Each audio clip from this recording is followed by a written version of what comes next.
My father-in-law looked me dead in the eyes and said I should be grateful they let me sleep in their garage. I was holding his grandchild, his own blood, 8 months old, with her daddy's eyes and my stubborn chin. And this man, standing in his $3,000 suit in his perfectly manicured backyard, wanted me to say thank you for a cot next to the lawnmower. My name is Susie O'Connell.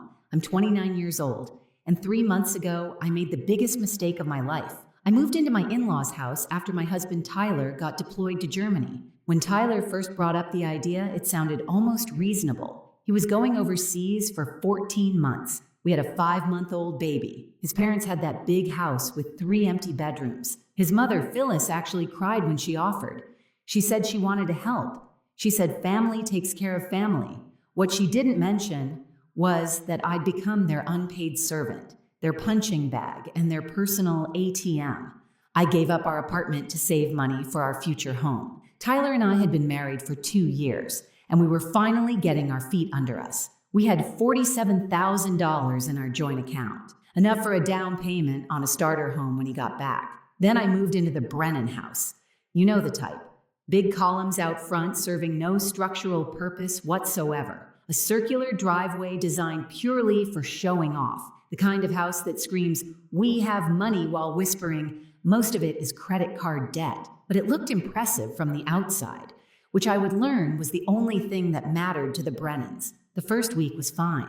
Phyllis showed me to a nice guest room. Gerald helped carry my bags. Brooke, Tyler's older sister, even brought over a casserole. I thought maybe I had been too harsh in my private judgments. By week 2, things shifted. Phyllis mentioned the guest room was actually saved for her sister's visit. Would I mind moving to the space above the garage? Just temporarily, of course. The space turned out to be unfinished storage with a camping cot and a space heater that worked about as well as a birthday candle in a blizzard. I'm pretty sure I could have stored ice cream up there without a freezer, but I told myself it was temporary. Then they took my car. Well, they convinced me to let them keep it safe. Phyllis said the neighborhood had break-ins. She said I didn't need to drive anywhere anyway, since everything was right there at the house. And I, exhausted from sleepless nights with a fussy baby, handed over my keys like an idiot. I haven't driven in 3 months, haven't had access to our bank account either. Gerald got himself added to the account and gave me a weekly allowance of $40. For me and a baby. Have you seen the price of formula lately? I could write a horror novel about diaper costs alone. The expensive diapers that didn't give Lily a rash cost about $28 a box. That left me roughly $12 for food. I started skipping meals so my daughter wouldn't go without. Lost 15 pounds I didn't have to lose. My phone got switched to their family plan too. For convenience, they said. What they didn't mention was they could see everything I did. The one time I tried to email Tyler the truth, Phyllis found it on the family computer and deleted it. Then she took away my laundry privileges as punishment. I spent 2 weeks hand-washing baby clothes like a Victorian washerwoman while my knuckles cracked and bled. 2 weeks ago, Gerald decided the gutters needed cleaning. He decided I should be the one to do it. His exact words were that I needed to earn my keep. So I climbed that rickety ladder, made it about 15 feet up, and the whole thing shifted. I grabbed for the roof, missed, and came down hard on my left ankle. The pain was white hot, like someone drove a nail through my foot. Phyllis heard me scream. She looked at my ankle swelling to the size of a grapefruit and told me to walk it off. No doctor, no ice, just walk it off. So I hobbled around for 2 weeks doing chores on an ankle that turned purple and yellow and made sounds no ankle should make. Through all this, I told no one. My dad, Patrick O'Connell, raised me by himself after my mom left when I was 7. He worked construction his whole life, built houses, built buildings, built me. He taught me to be strong, independent, to never let anyone push me around, and here I was being pushed into the ground. I couldn't tell him. The shame would have killed me. But last Friday, Dad decided to drive 200 miles to surprise his granddaughter for her unofficial 8-month birthday. He pulled up just as I was limping across the lawn, Lily on my hip, groceries in my other hand. I had walked 2 miles to the store and back because I had no car. My ankle was screaming, and my father saw everything. He watched me struggle up the driveway. Then he asked where my car was. I told him his mom took it, that I was lucky they let me stay. My father's face went through 7 emotions in 3 seconds: confusion, anger, rage, more rage, and finally something that scared me more than all the others: calm, complete calm, the kind that comes right before a hurricane makes landfall. He opened his truck door and spoke 4 words that changed everything. Get in the car. We're fixing this tonight. I didn't know what that meant, but the look in his eyes told me the Brennans had just made a very serious enemy. And Patrick O'Connell didn't lose fights. Not ever. Before we continue, if you're enjoying this story, please subscribe and tell me in the comments where you're watching from and what time is it there. I see every comment and it makes my day. Thank you so much for your support. Now, back to what happened. My father drove us to a diner 3 towns over. He said he didn't want anyone reporting back to the Brennans. At the time, I thought he was being paranoid. Later, I realized he was being strategic. Everything Dad did from that moment was strategic. The man spent 35 years in union construction. He knew how to deal with bullies. And the Brennans, he told me over coffee, were running one of the oldest cons in the book. I told him everything that night. Every humiliation, every stolen privilege. The words poured out like water from a broken pipe. 3 months of silence, finally breaking free. I told him about Brooke, Tyler's older sister, who visited almost daily. Not to help, never to help. She came to report back to her mother about everything I did wrong. The dishes weren't clean enough. The baby cried too much. I wasn't grateful enough for everything her generous family was doing for poor little me. Brooke never liked me. I came from a working-class family. My father worked with his hands. In Brooke's world, that made me less than. Dad listened without interrupting. When I told him about Phyllis monitoring my emails, his knuckles went white. When I mentioned the latter, I thought he might flip the table, but he just nodded and asked one question.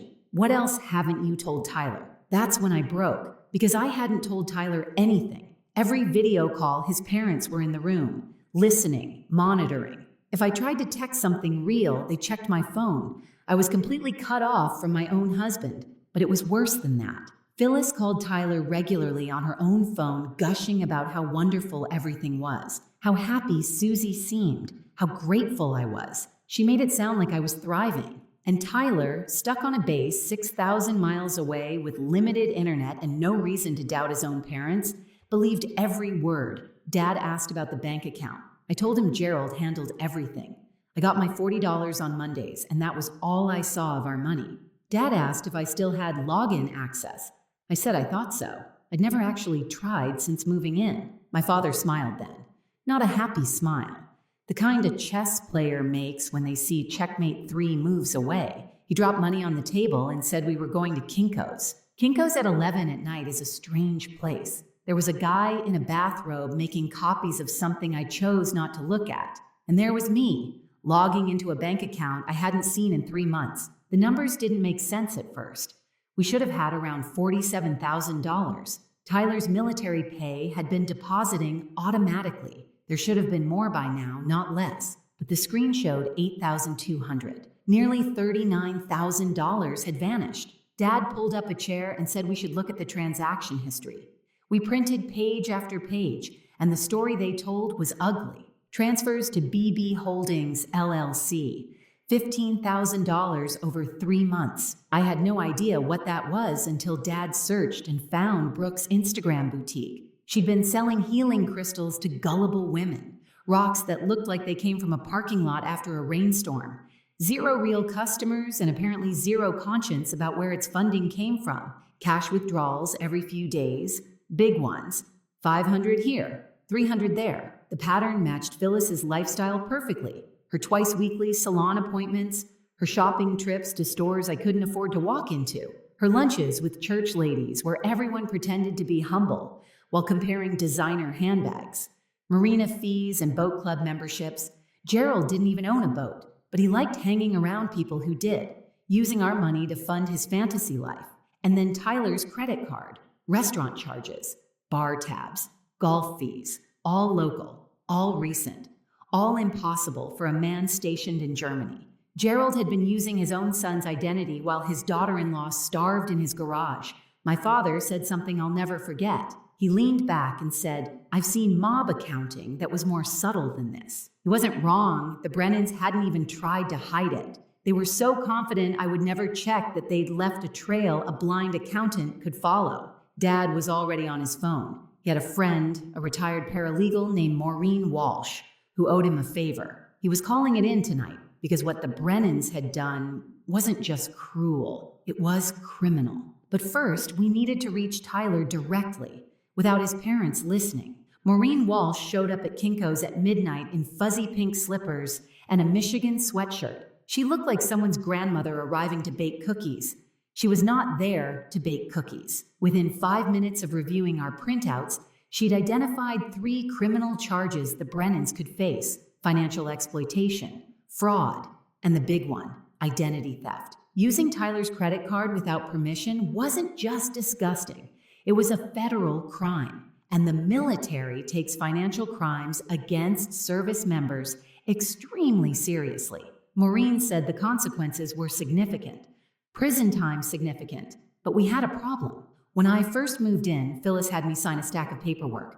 Insurance forms, she'd called it. Emergency contacts.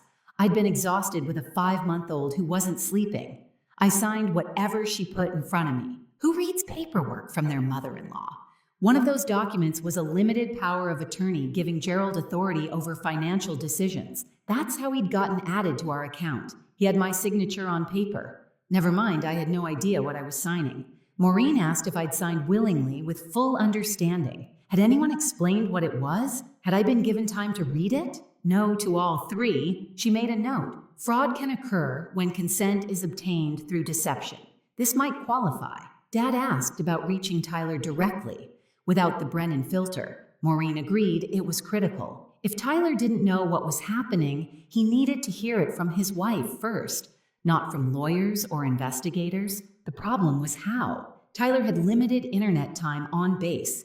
Every number I had for him, his parents knew too. If I called through normal channels, Phyllis would find out within hours. That's when Dad pulled out his ancient flip phone. The man refuses to upgrade. Says smartphones are for people who don't have enough to think about. But that night, his stubbornness saved us.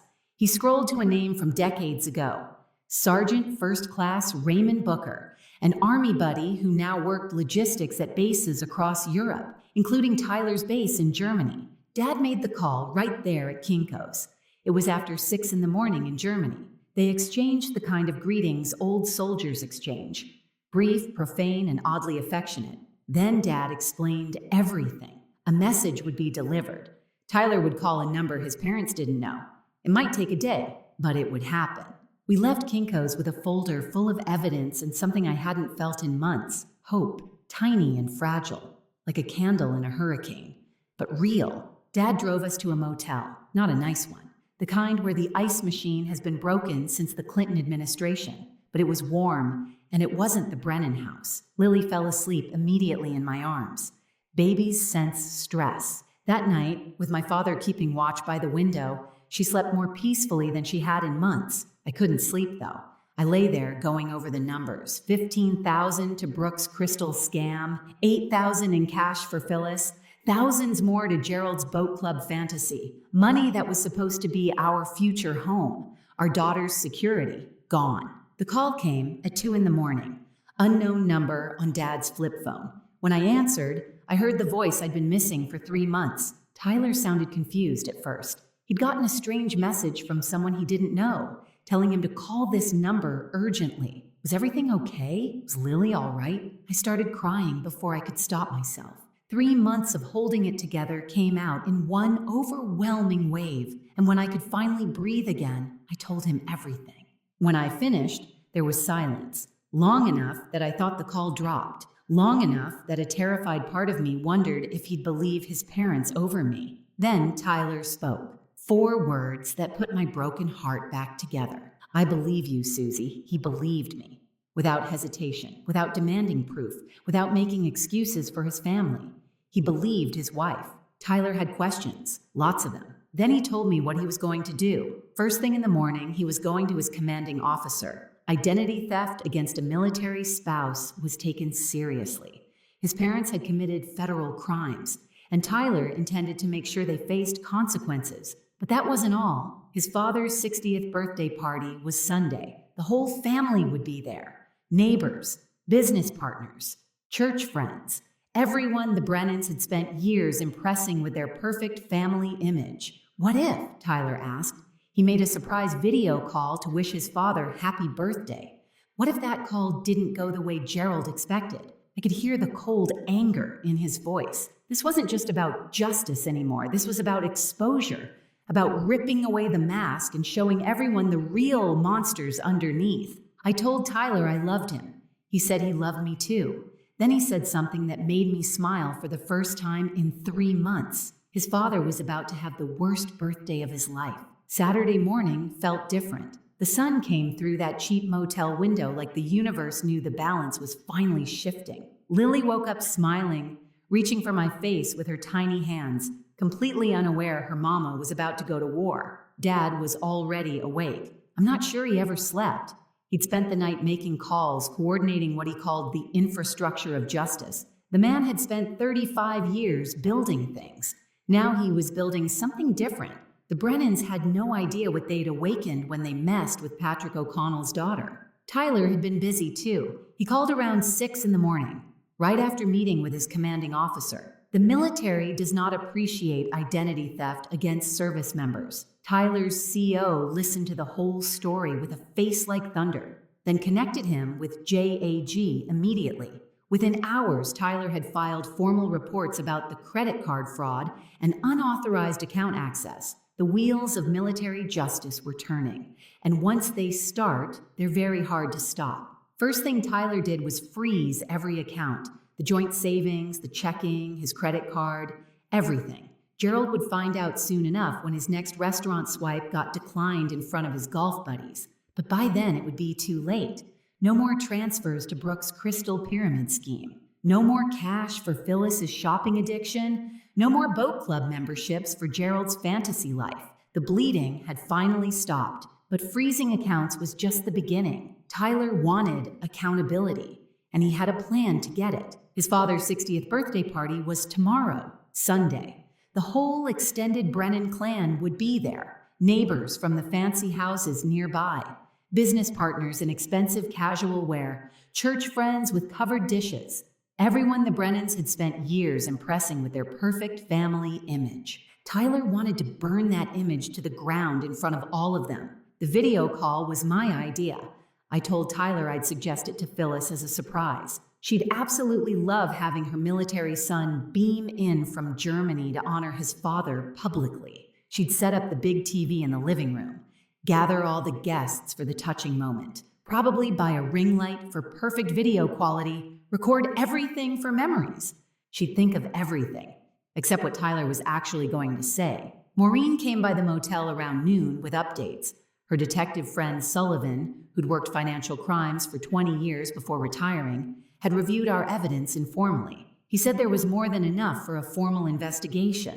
The power of attorney obtained through deception, the unauthorized withdrawals, the identity theft. These weren't small violations. These were felonies. Sullivan couldn't make arrests based on an informal review, but he could do something almost as valuable. He could show up at the party, ask questions, make the Brennans very nervous in front of everyone they'd spent years impressing. The formal investigation would take time, but the questioning could happen immediately. And having a detective appear at Gerald's 60th birthday, badge visible, asking about financial irregularities, that would send a message louder than any arrest warrant. Dad coordinated the timing. Sullivan would arrive about 30 minutes into Tyler's video call, just when the truth was sinking in, just when Gerald and Phyllis were scrambling for explanations. Dad even practiced his innocent face in the motel mirror that afternoon. He kept asking if he looked trustworthy, like a friendly grandfather just there to support his daughter,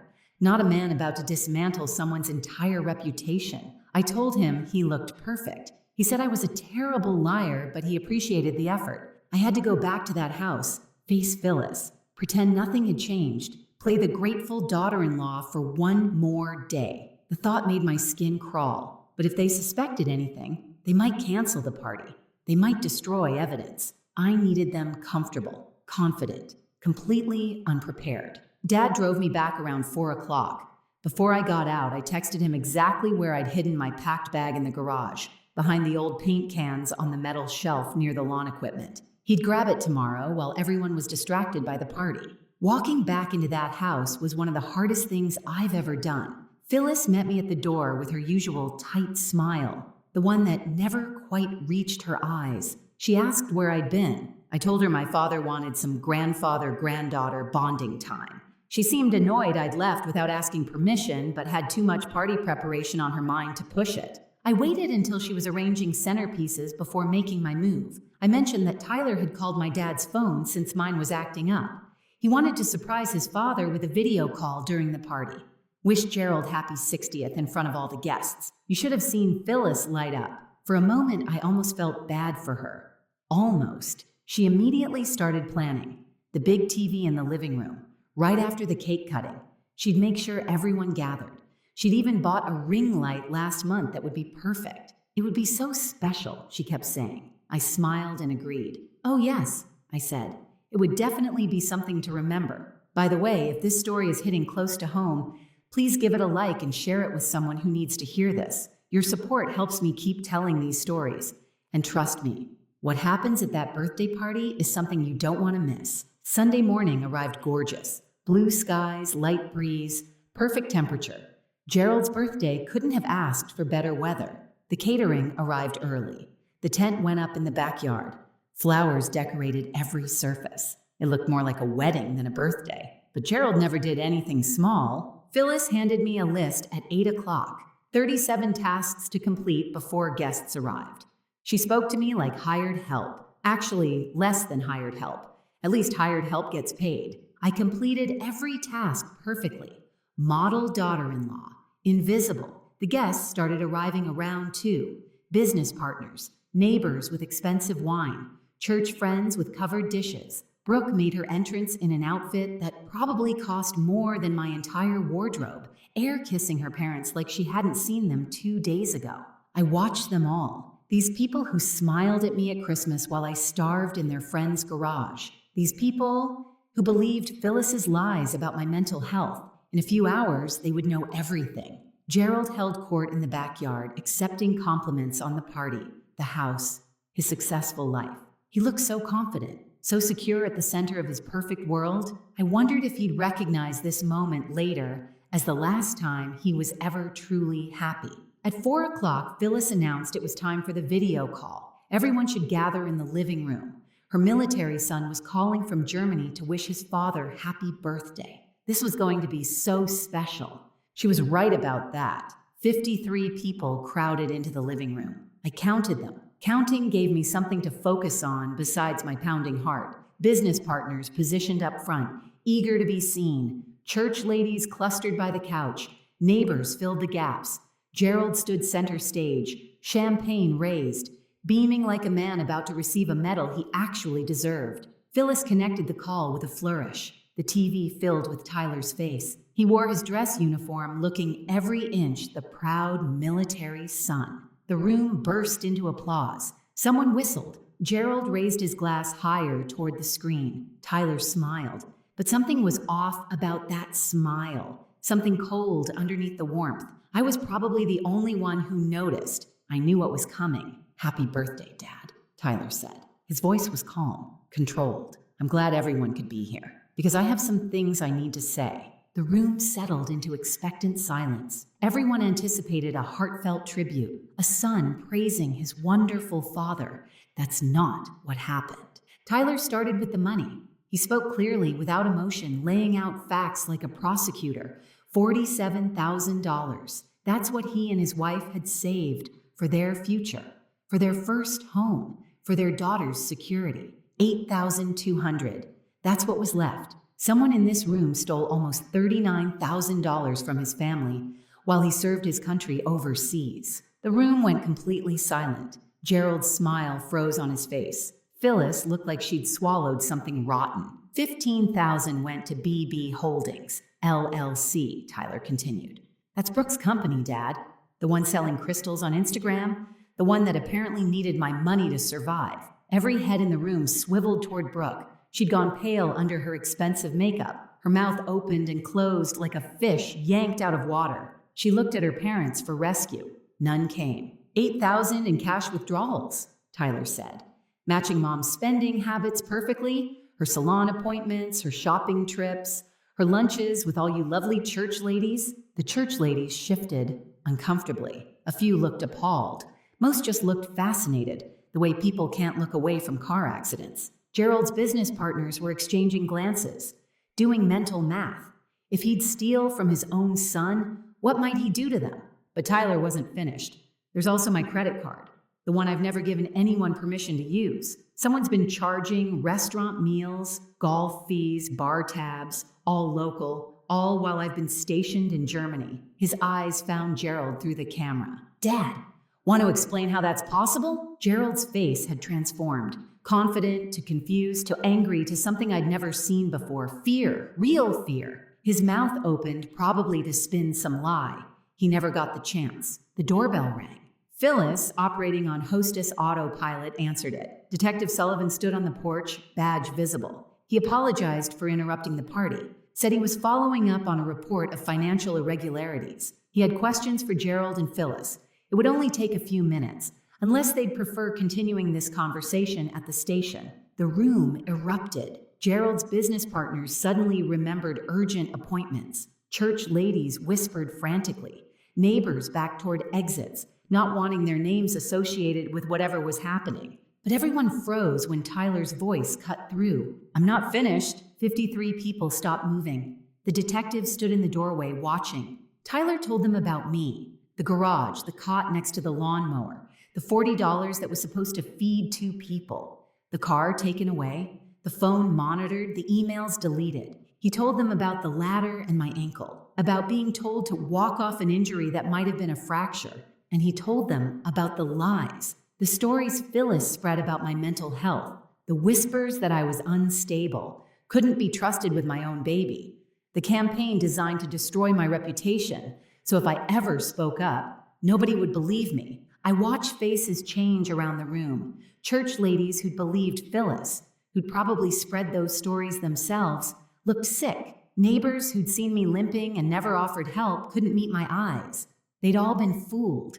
They'd all played their part without knowing it. Phyllis tried to interrupt, called it lies, misunderstandings, a troubled girl making up stories, but her voice was shaking. Her perfect composure was cracking. Nobody looked at her with sympathy anymore. They were looking at her like they'd never really seen her before. Gerald tried another approach, turned to his business partners, called it a family matter that got out of hand, said they could work it out privately. One partner, a silver-haired man named William, asked a simple question. Did you use your son's credit card, Gerald? Gerald didn't answer. His silence said everything. Detective Sullivan suggested Gerald and Phyllis come to the station voluntarily, answer some questions, clear up these misunderstandings. Tyler spoke one last time. He looked at me through the camera. Susie, take our daughter and go with your father. I'll be home as soon as I can. I love you both. Then he looked at his parents. The people who raised him, the people who'd stolen from him and abused his wife and lied to his face for 3 months. He didn't say goodbye. He didn't wish his father happy birthday. He just ended the call. The screen went black, and Gerald's perfect world went black with it. I walked to the door where Dad was waiting. He had my bag from behind the paint cans. Lily's car seat was ready in his truck. Phyllis grabbed my arm as I passed. Her nails dug into my skin. She hissed that I'd regret this. That she had lawyers, connections, people who owed her favors. I looked at her hand on my arm, then at her face. This woman who'd made my life a nightmare for 3 months, who'd smiled while stealing my money and starving me and freezing me and isolating me from everyone who loved me. I smiled at her, a real smile.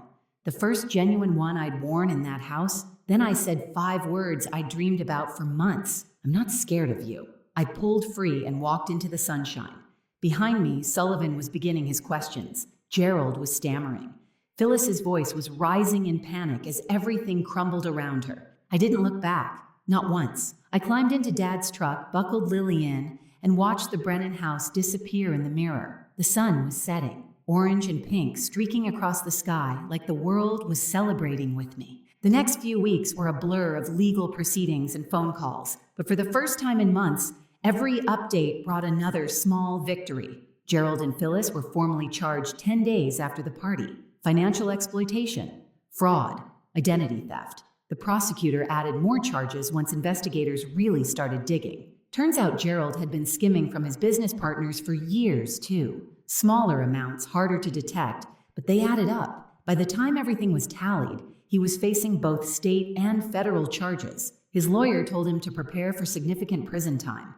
Phyllis tried playing victim, told anyone who'd listen that she had no idea about the financial crimes. Nobody bought it. The evidence showed she'd been an active participant in everything. The cash withdrawals matched her shopping trips. The communication monitoring was her project. The lies about my mental health were her creation. She was facing her own charges now.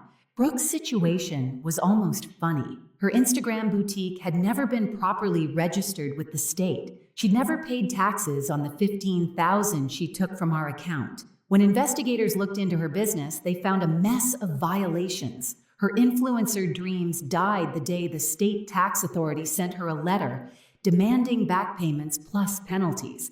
Last I heard, she'd moved back in with her parents, the same parents facing criminal charges, the same house likely to be seized. Sometimes karma has a sense of humor. Tyler got emergency leave 3 weeks after the party. When he walked through my father's door and saw me and Lily waiting, he broke down. This man who'd held it together through combat training and overseas deployment finally let himself cry. We stood there wrapped together, the three of us, and I knew we were going to be okay. Different than before, changed by what we'd been through, but okay. I learned something important through all this. My dad always said to keep your own emergency fund. Money nobody else can touch. I wish I'd listened better. From now on, I'll always have savings in just my name. No shared accounts without clear boundaries. No signing documents without reading every word. You never know who might betray that trust. The community reaction surprised me. I expected people to take sides. Instead, I got casseroles, cards, phone calls from church ladies apologizing for believing Phyllis's lies. One neighbor came by with homemade pie and tears in her eyes, saying she'd seen me limping that day and almost offered help, but decided not to interfere. She'd been haunted by that decision. I told her it wasn't her fault. The Brennans fooled everyone. The house went up for sale 2 months later. Gerald needed cash for lawyers. I drove by once. The for sale sign looked wrong in front of those pretentious columns. The grass was overgrown. The gardens choked with weeds. The house that was my prison was becoming a shell. I didn't feel satisfaction, just closure. Tyler came home permanently in early spring. He'd been transferred to a base 2 hours from Dad's place. We started looking at houses again. Smaller than we'd planned, but ours. No in-laws with keys, no shared accounts with family, no power of attorney ever again. The last time I saw Phyllis was at a court hearing. She looked smaller than I remembered. The church lady mask was gone, replaced by something raw and scared. She tried to catch my eye. I looked right through her like she wasn't there. She doesn't get my attention anymore. She doesn't get anything from me ever again. Walking out of that courthouse, I held my husband's hand on one side and my father's on the other. Lily babbled happily in her carrier, unaware of everything.